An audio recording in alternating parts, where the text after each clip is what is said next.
Hello, and welcome to Next Generation Teaching, which provides short, evidence informed clips designed to sharpen your teaching one idea at a time. I'm really glad you're here.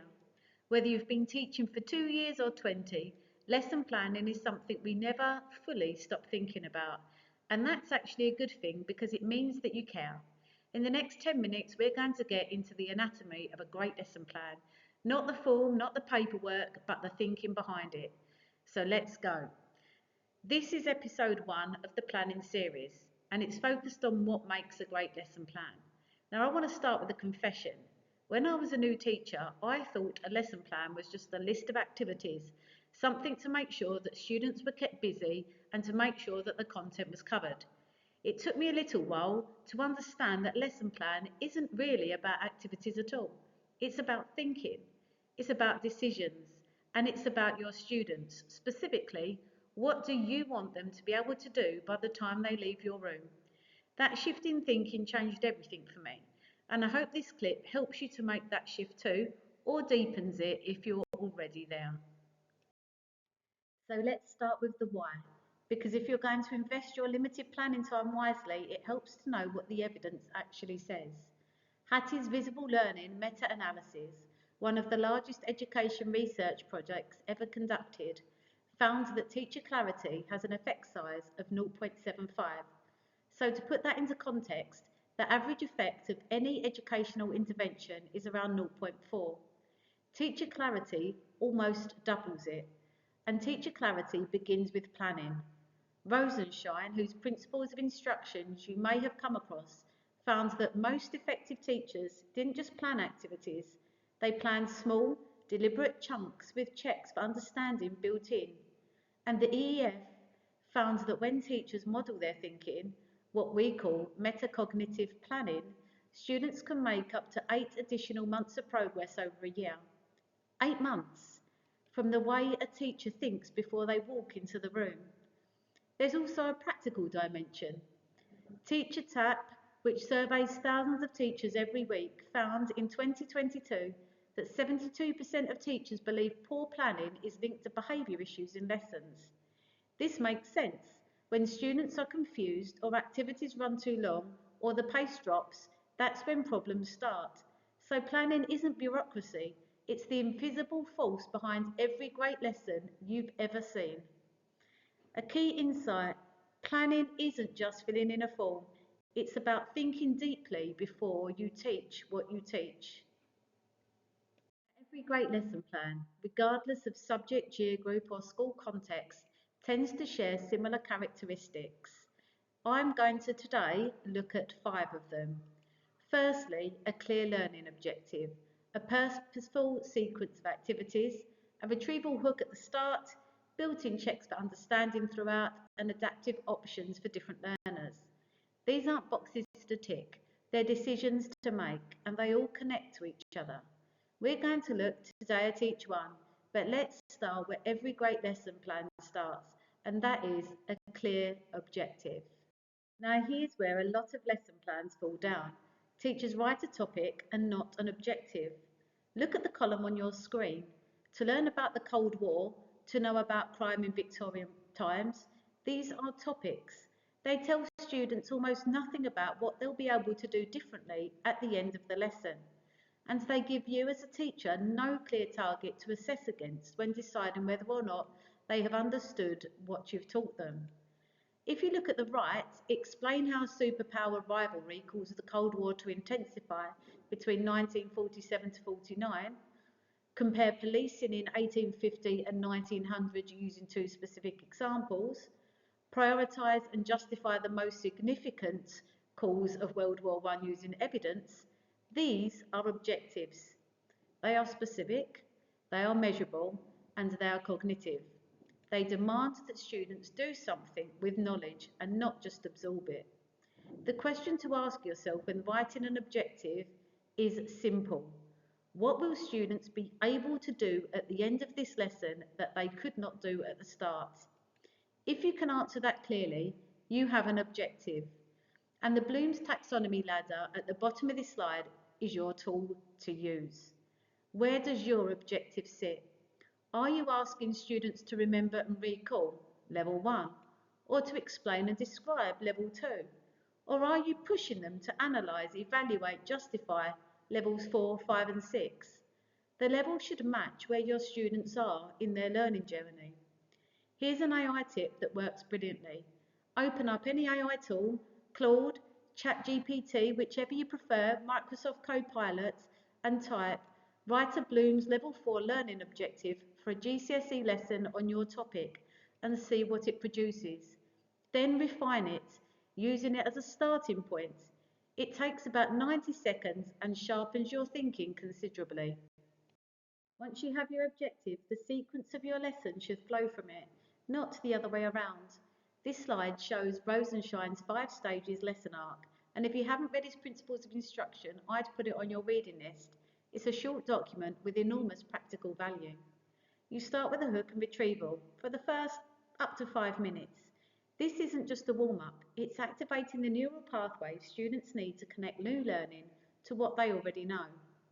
Then you present new content in small steps. This isn't a 20-minute monologue, but you're chunking it with pauses and with questions. Minutes 15 to 25 are guided practice. Students attempt the task with scaffolds, with you circulating, with a high success rate expected. Rosenshine says about 80% success rate at this stage is your target. If your students are failing at 50%, then the guidance hasn't been sufficient. Then independent practice, no scaffolds, no support. This is where learning is actually consolidated. The productive struggle matters here. And finally, consolidation and review. The exit ticket, the verbal summary, the check that informs tomorrow's starter or retrieval activity. Notice what this sequence demands. You plan for students and not for yourself. You're describing what they will do and not what you will say.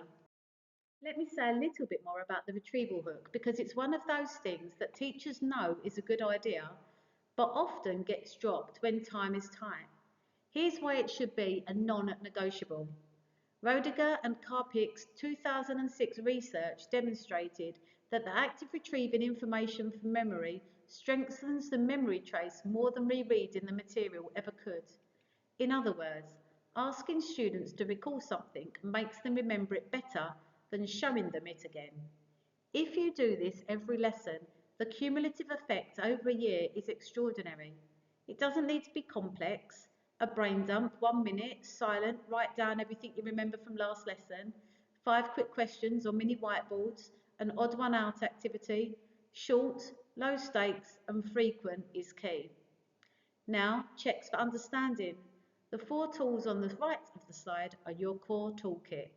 Hinge questions are single diagnostic questions where every student answers simultaneously.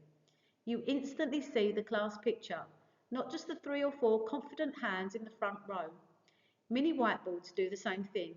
Exit tickets close the loop at the end. And planned cold calling, which isn't random or punitive, means that you've thought in advance about which students to ask and why. That keeps everyone engaged because everyone knows they might be next. All of these tools need to be planned, not hoped for, and definitely not improvised. And a quick AI tip, you can use many different tools to generate your 5-hinge questions for a Year 10 lesson that can reveal common misconceptions. Simply put the information in and ask the ChatGPT or Microsoft Copilot to do this, and you will have your questions there, which you can then look at to decide whether you need to keep them as they are or whether you need to adapt them for your lesson. The fifth element is one most often missing from lesson plans, and it's the one that separates adequate planning from truly excellent planning. Before you walk into the room, your plan needs to answer 2 questions. What will I do if 30% of my class haven't understood? And what will I do if 30% already know this and are bored? The answer to the first question isn't re-explain more slowly. That rarely works. It might mean pre-teaching vocabulary the lesson before, sentence frames within the task, strategic pairing, reducing the volume of the task whilst maintaining the cognitive demand. The answer to the second question isn't just do more questions. It means moving up Bloom's taxonomy. Evaluate instead of describe. Create instead of identify. Teach the concept back to a peer. Engage with counter arguments. The AI here tip is genuinely powerful. Take your lesson plan and type, generate a scaffold version of this task for students who need extra support, and stretch version for high attainers, keeping the same learning objective throughout. The AI produces both in under a minute. You can refine, personalise and adapt it, but the cognitive heavy lifting is done for you. I now want to name 6 mistakes or common errors I see regularly, and it's not to criticise because many of them have been made by myself at some point, but because naming them helps us to avoid them. Firstly, confusing topic with objective. We've already covered this. What should students be able to do by the end of the lesson? Secondly, planning for yourself and not the learner. You need to read back your plan as a student. Does it make sense? Does it tell you what to expect and what you'll produce? Thirdly, sometimes we tend to overload the lesson. We just really need one clear objective with a maximum of maybe 2 independent tasks. Less is more, and the deeper is better than broader. Sometimes we forget to plan checks for understanding.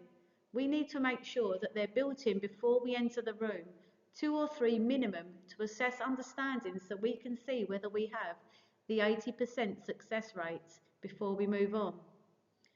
Copying last year's plan. That was a different class. They had different starting points, different gaps, different dynamics.